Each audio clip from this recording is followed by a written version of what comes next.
Nageenni haadursu daawwattoota OMN kabajamoo oduu guyyaa kanaaf qopheeffanneen isinitti himaa oduu dursuun hangafoota odoo. Istaadiyeemiin magaalaa Harar ijaarsa isaa karatti hafee birrii biiliyoona takka tuqaa shan caalutu hanga yeroo dhaabbateetti itti bahee jedhan maddeen Oromiyaa Miidiyaa Neetwork. Godina Harargee lixaa aanaa burqaa dhiintuutti hongee mudatee midhaan qonnaan bultoonni facaafatan manca'uun dhaga'ame. Humnoonni nageenyaa bulchiinsa magaalaa Amboo bobbaasee fi qaamoleen mootummaa maashinarii bobbaasanii mana namaa osoo diiganii daa'imman mana keessa turan irratti jigsanii lubbuu dabarsuun isaanii ibsamee jira. Ajjeechaawwan murtee seeraa maleetiin namoonni Oromiyaa keessatti ajjeefaman haqa isaanii dhabuu maatii fi qaamoleen garaagaraa ibsaatii jiru. Jaarmiyaan dhaabbata mootummoota gamtoomanii miidhaan humna finciltoota Suudaan Raapid Sappoorti Foorsiin naannoo Daarfur kaabaa magaalaa Elfaashir keessatti raawwatame mallattoo gocha duguuggaa sanyii kan qabu ta'uu ergamaa qorannoo dhugaa idil addunyaa bilisaa kan Suudaaniif dhaabbate ragaalee haaraa baase jechuun dhiyeesseetii jira. Haleellaan Iraanii fi Ameerikaa walirratti banan deebi'an maatiitii jira. Daawwattoota OMN kun hangafoota oduuti ammoo bal'inaan. Miidiyaa sabaatuun kurfaamaa OMN abdiin uummata suuma. Barri bara dijitaalaati. Jabana dijitaalawaatti tooftaan oomishaa fi oomishtummaa ofii ittiin dhaadheffatan jijjiiramuu qofa osoo hin taane hiree bal'aas warra biizinasii hojjetuuf fidee dhufeera. Akka kaleessaa TV yookaan raadiyoon takkaa himamee yeroon oomishnii fi tajaajilli keessan dagatamuu darbee jira. Miidiyaaleen akka OMN tooftaalee tamsaasaa dijitaalawaan maamiltoota miiliyoona horatan immoo dirree dhaadhessaa keessan hangafaa ta'uu qabu. Hordoftoota miiliyoona 3 Feesbuukii qofaan yuutuubii irraan ammoo sabiskiraayibaroota miiliyoona tokkotti siqu kan horate Oromiyaa Miidiyaa Neetwork takkatti miiliyoonota fiixee addunyaa jiraniin oomishaa fi tajaajiloota keessan himam. Bara wajjin tarkaanfachaa hiree tana fayyadamuun OMN irratti oomishaa fi tajaajiloota keessan beeksifadha. Miiliyoonota irraa amantaa kan horate OMN waliin hojjedha. Dhugaa sabaa karaa dhugaatiin OMN.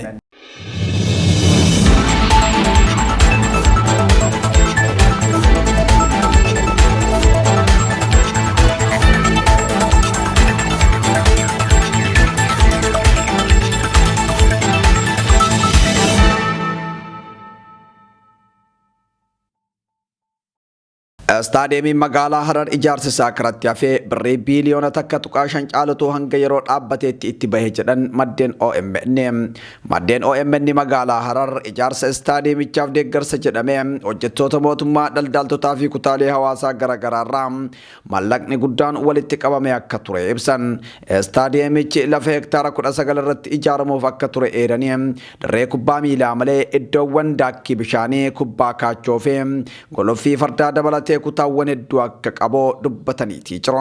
Istaadiyeemiin Harar waggoota 10 dura ijaarsa isaa jalqabee hojiin isaa dhaabbachuun deebisee jijjigaa jiru kun lafti ijaarsa isaaf yaadamees cicciramee gurguramaa akka jiru jiraattonni dubbataniitii jiru.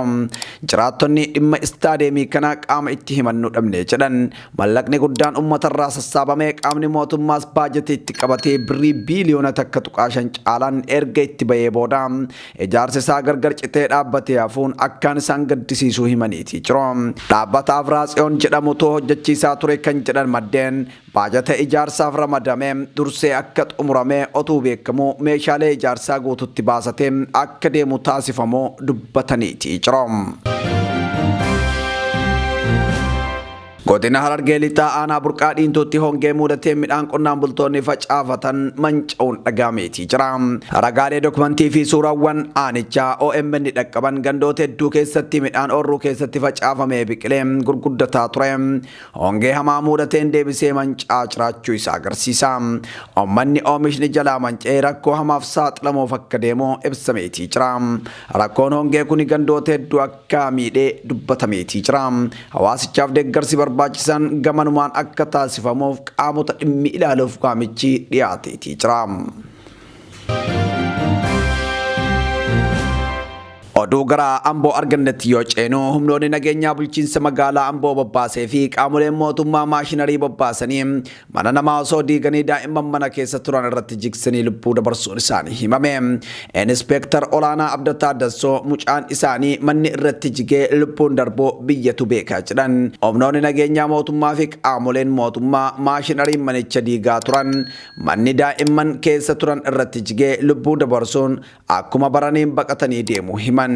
Yeroo isaan diigaa turan yeroo balaan suni gahum ummanni naannawaa arguu eedanii amma ammoo bulchiinsi magaalattii haqa daa'imman lubbuu dhabanii dhoksuuf dookumantarii sobaa hojjetee gadhiisee jedhan. Yoo biyya mootummaan jiru ta'ee haqni namoota lubbuu dhabanii mirkanaa'uu qabaa jedhan. Akkama hultanii nagaa hultanii inspektar olaanaa Abdataa Dassoo jedhama. Jiraata magaalaa Ambooti. Rakkinas gara kanatti nafde rakkina gabaabsee isinitti yaala garuu uummanni hedduun dhimmicha gurraa qaba. Haa ta'uutii keessaayyuu jiraattonni magaalaa Amboof naannoo ishee sirriitti beeku. Caamsaa 14 bara 2018 bulchiinsi magaalaa Amboo namoota muraasa qindeessuudhaan poolisii milishaa namoota adda addaa qindeessuudhaan magaalaa Amboo ganda Farayituu naannaa Mishilii bakka jedhamutti mana nuti keessa jiraannu abbaa warra 5 keessa jiraannu humnaan nurratti diigee keessaa nu baasee abbaa qabeenyaa dabarsee kennuuf gaafa jedhu manni girgiddaan karaa tokko jigaa.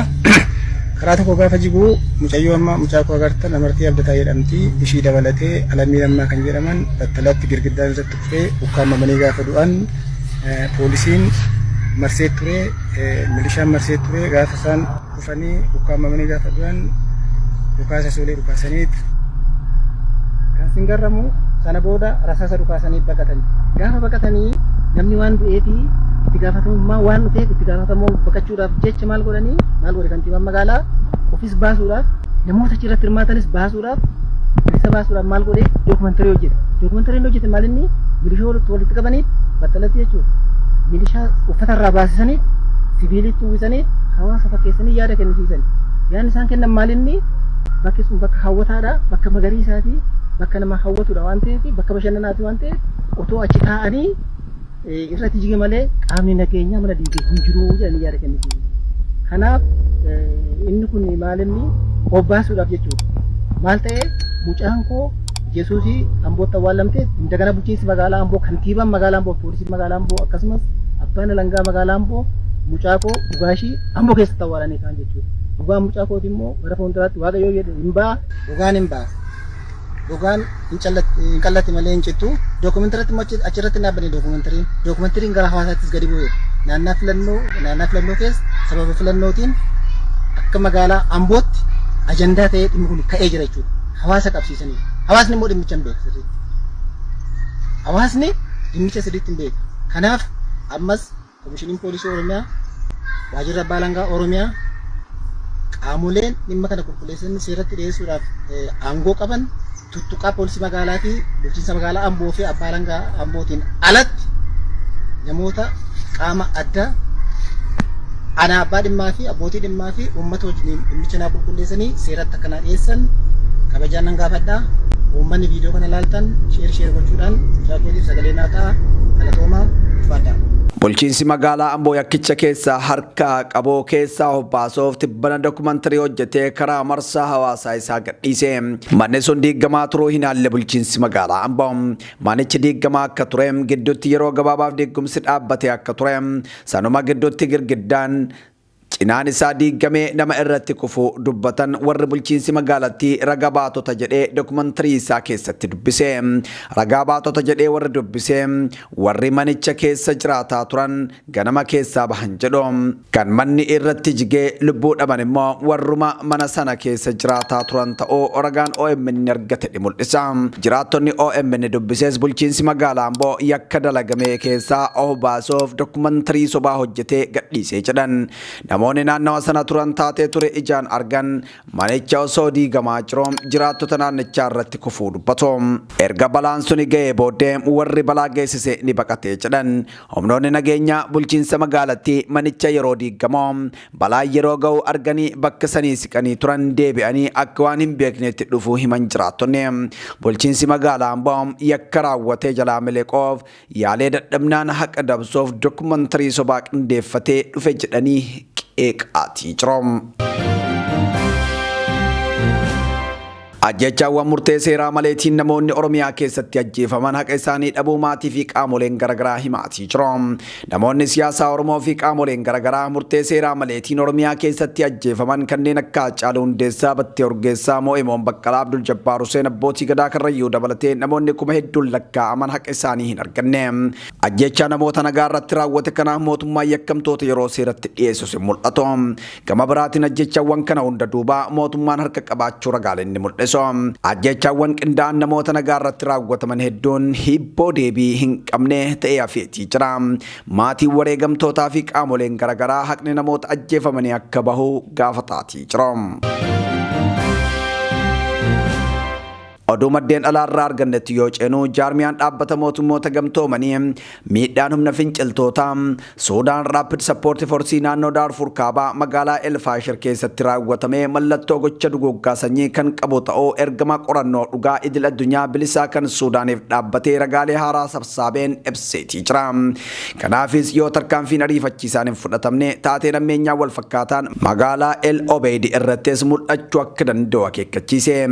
Gabaasa dabalataa Adoolessa 8 bara 2026 kanaan tootni ergamaa qorannoo kanaa akka jedhetti Rapid Support Force weerara onkoloolessaa bara 2025 Alfaashir irratti marsaa ji'am 18 booda raawwateen ajjechaa jumlaa dubartootaa fi shamarran gumiin fudhatoom gudeeddaa jumlaa reebichaa fi dararaa hamaa saamicha yookaan kafaltii gaafachuu fi namoota dirqamaan dhoksuu raawwachuu ragaan funaanname mirkaneesseetii jira. Qorattoonni akka jedhanitti sarbamiinsi kun mallattoo gocha duguggaa sanyii kan argisiisu fi gabaasa isaanii gurraandhala bara 2026 keessa baasan kan taatee waraanaa sun kallattiin duguggaa sanyii argisiisa jedhu caalatti kan jabeessudha. Tootni ergamaa qorannoo dhugaa idil addunyaa bilisaa kan Suudaaniif dhaabbate akka jedhutti ragaan jiru miidhaa qindaa'aa uummata lammiilee Arabaa hin taane keessattuu saba Zaghawaa fi Fuur irratti kan xiyyeeffate ta'uu dhiyeessa. Jechuunis ajjechaa sabaa irratti xiyyeeffate miidhaa saalaa bal'aa qabeenya hawaasaa mancaasuu fi haala ta'e jedhameen ummata sana balleessuuf yaadamee raawwatamuu gabaasichi eereetii jira. Akka qorattoota kanaatti ragaan jiru waliigaltee duguggaa sanyii jalatti gochaalee bu'uura duguggaa sanyii yoo xinnaate sadi kan qabu ta'uu mirkaneessa.